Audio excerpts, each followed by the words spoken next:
Lulunin mo. Lagi. Ano?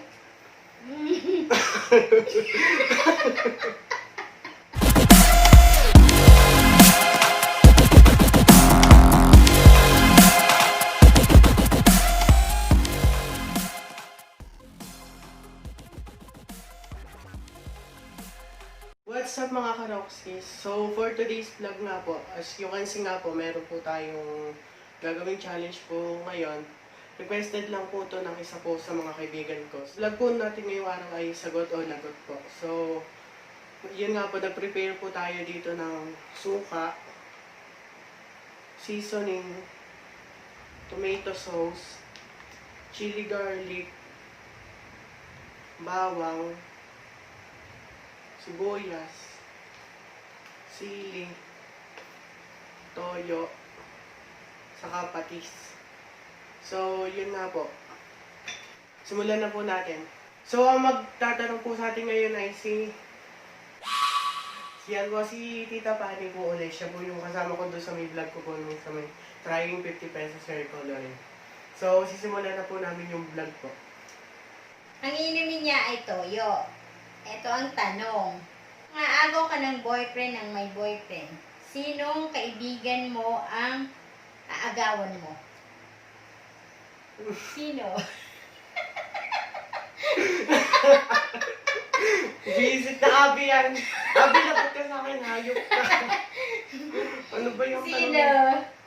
Ano iinumin? Toyo? Toyo.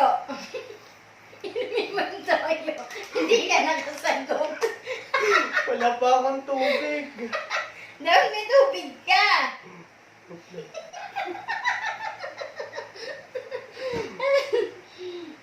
Yakan, lagi.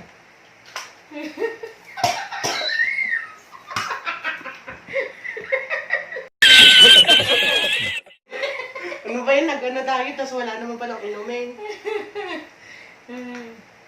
Unang tanong pa lang, napakahirap na agad ah. Pangalawang tanong. Kakain siya ng bawang. Oy, ayusin mo na may tanong. Nalasag. Sinong first kiss mo?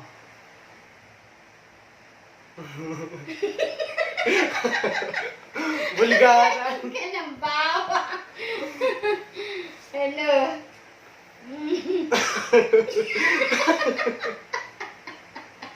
Sumasakit yung ulo ko. Bawang.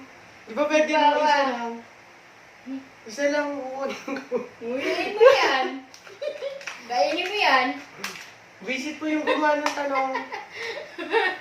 Manda ka sa akin, babawi ako sa'yo kapag nasama ka dito, Abi.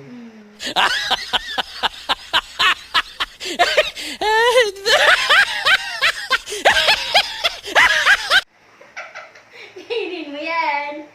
Lulunin mo.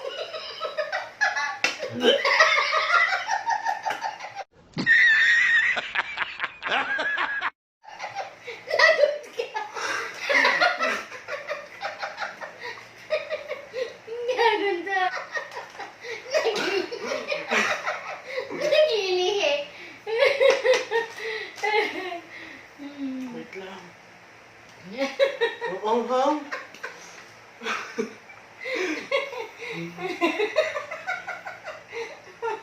Visit yung gumawa ng tanong. Ang pangatlong tanong, kakain siya ng inom siya ng seasoning pala. Mali-mali.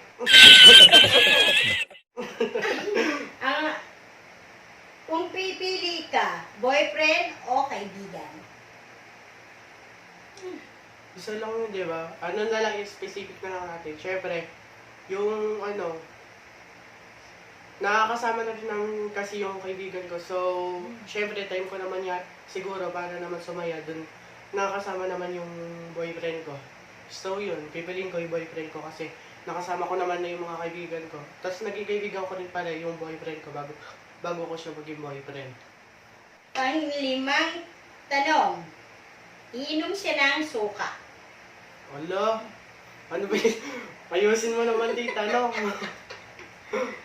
Masikip ka pa ba?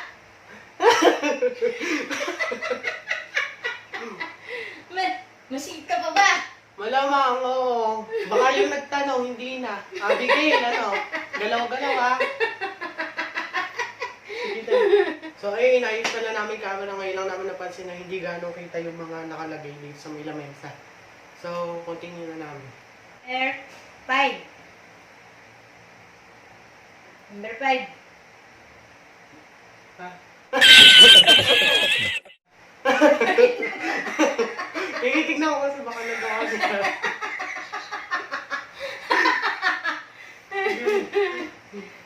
Kalimang tanong. Iinom siya ng suka.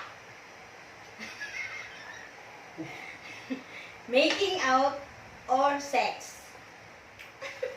And sex. Hindi ah.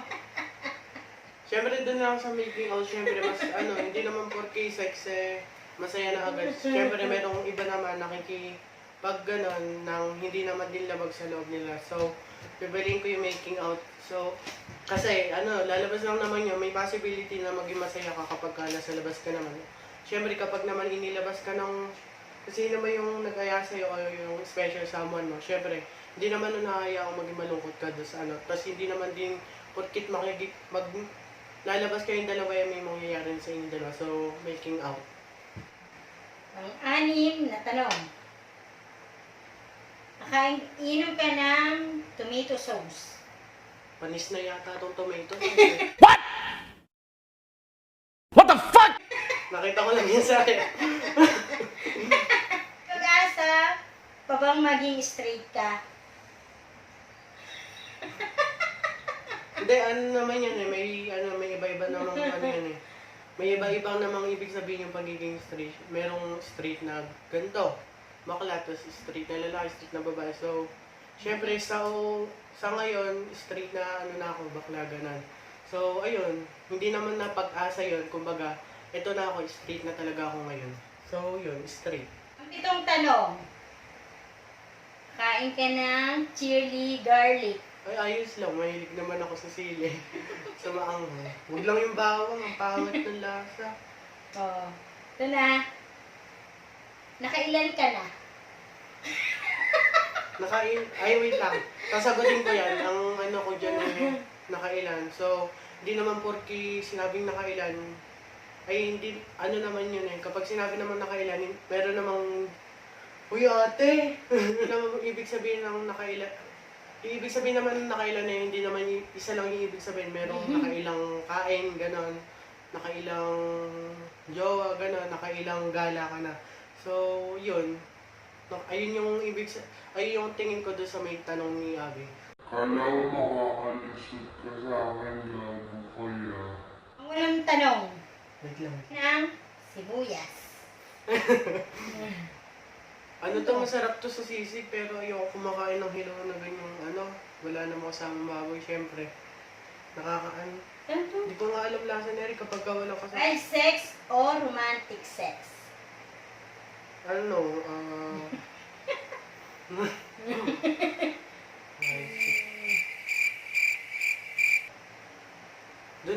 doon tayo sa may ano, romantic sex kasi kapag ka ano, wild sex yung magiging ano nyo, parang wala naman ding ano yun, parang nag-sex lang kayo ng parang ano lang, wala namang senses, parang gusto nyo lang ganun. Kasi sa romantic sex, parang doon may express nyo yung, pwedeng may express nyo doon yung pagmamahal nyo, parang syempre sa nagmamahala naman, nagagawa naman talaga ng dalawa yun. So, by the word itself, romantic.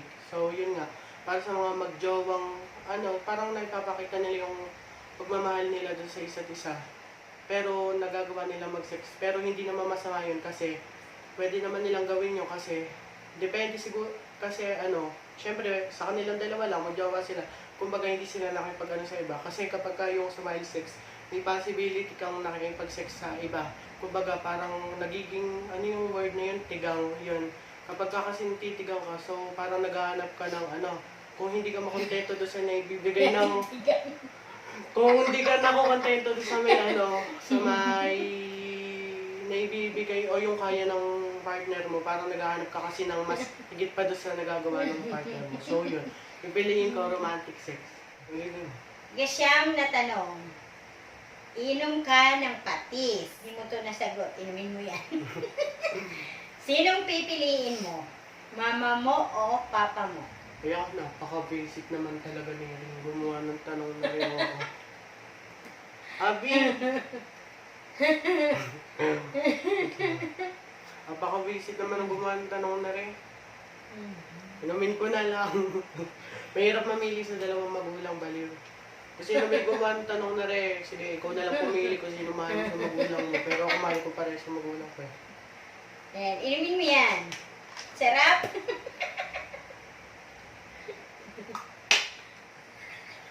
Suka, toge. Susuka na ako. Pag 10 tanong, iinom ka ng patis. Ito ang tanong. Si Rod na ba talaga gusto mong makasama hanggang dulo? Siyempre, I really work hard for our relationship right now. So, sobra ko talagang pinaghirapan yun. Tapos, yun, yung mga kaibigan ko, alam nila yun lahat yun. Ang daming times na, bago ko nakuha yung relationship na, yung gusto ko talaga, hindi ko naman siya siguro masasabing pinangarap talaga. So, yung relationship na pinaghirapan ko talaga is, so yun, saksi na yung mga kaibigan ko doon, nakikita nila. Tapos, alam nila kung gaano ko nasasaktan before kasi, ang dami kong rejection na natanggap sa kanya. Tapos, hindi lang basta rejection, nandiyan yung times na tinataboy niya ako, ganun. Basta yung, kasi yung tawag dito, di ko alam kung natatakot siya doon sa kasi ini-issue na kasi kami dati sa may school. So, yun, parang pagustuhan niya lang na makaiwas sa issue dahil hindi naman kasi totoo yung mga kinakalit na issue. So, yun, ang daming times na nire-reject niya ako. Tapos, plus pa yung meron din siya nililigaw kasi na 3 years, pero even if ganun nga, yung meron naman na talaga siyang gusto, hindi pa rin ako tumigil, pero kasi sabi ko ganun hindi naman sa may love naman, hindi naman agad-agad ako ngayon. Pinaghihirapan naman talaga yun. So, kahit yung, meron pa nga times yung tawag dito, na nagkakasakit siya, tapos, baha sa kanila yun, parang, pinalaman ko yun. Ako kasi kapag ganun kasi yung nalalaman kong ganun, parang naiisip ko na kaagad na, parang wala naman din kasi sa kanya, gano'n. Kaya, pinupuntahan ko sa kanya kahit baha sa kanila, kasama ko yung mga kaibigan ko, tapos yun.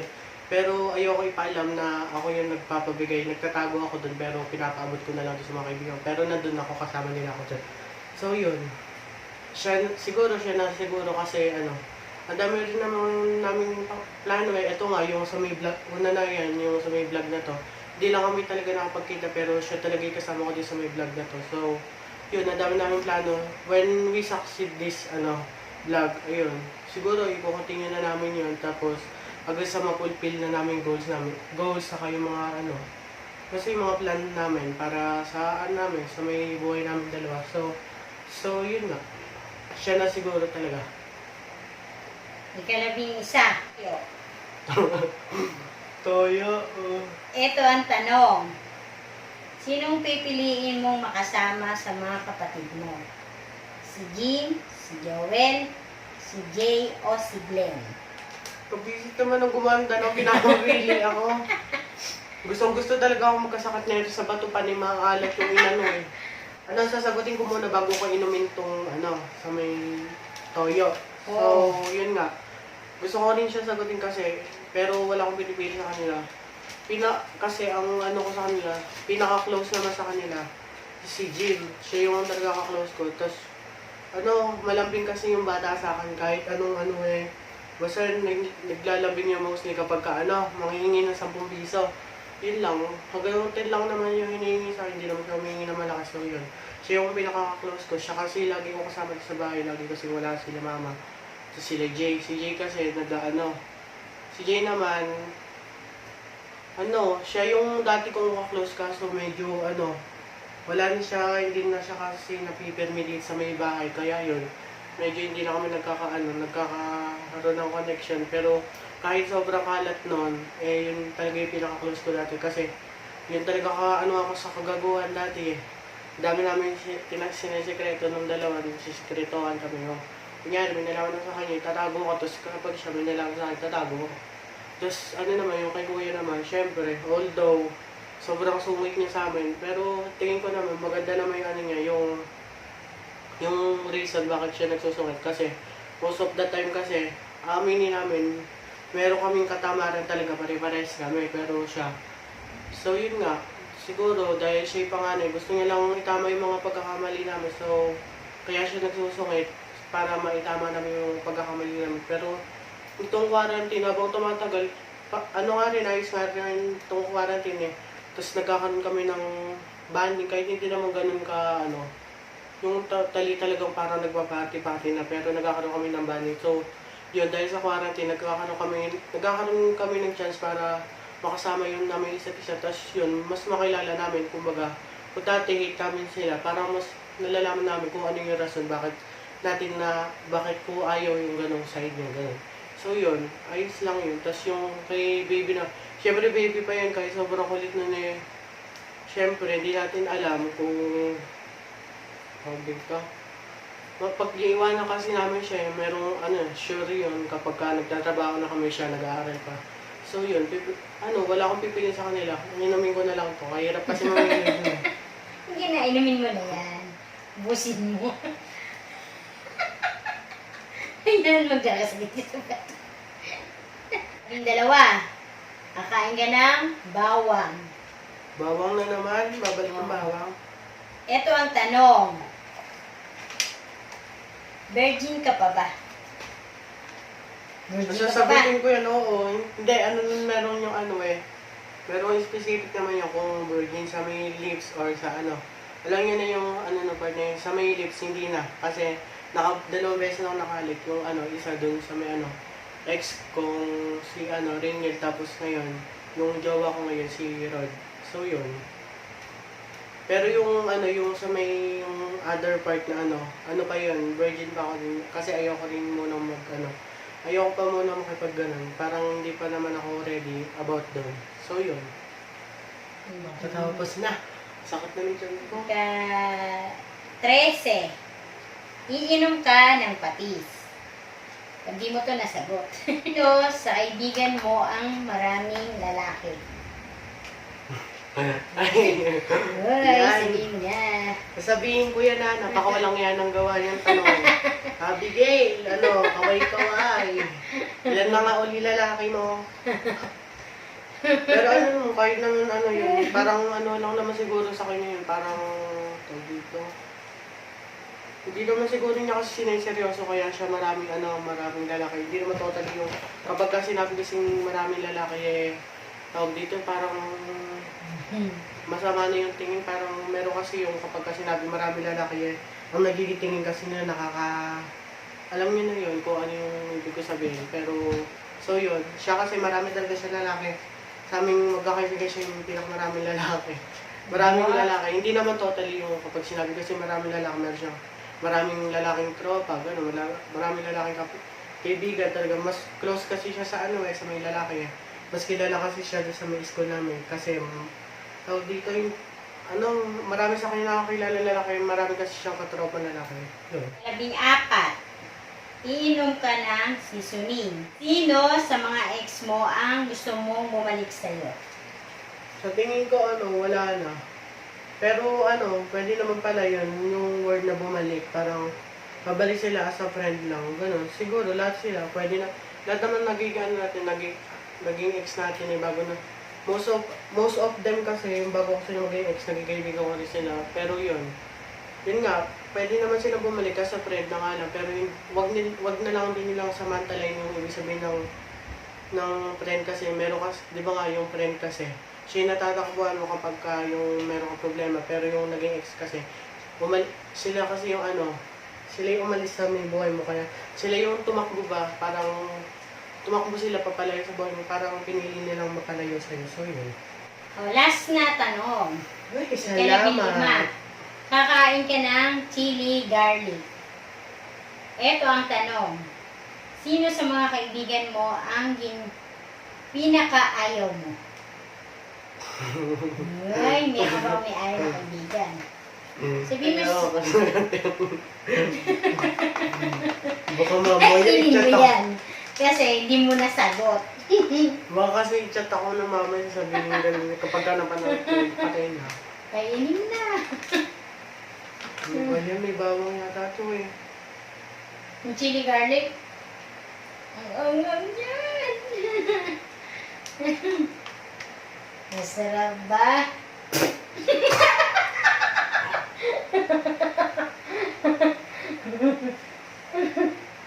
Hindi naman siya maangang eh. Lasang bawang.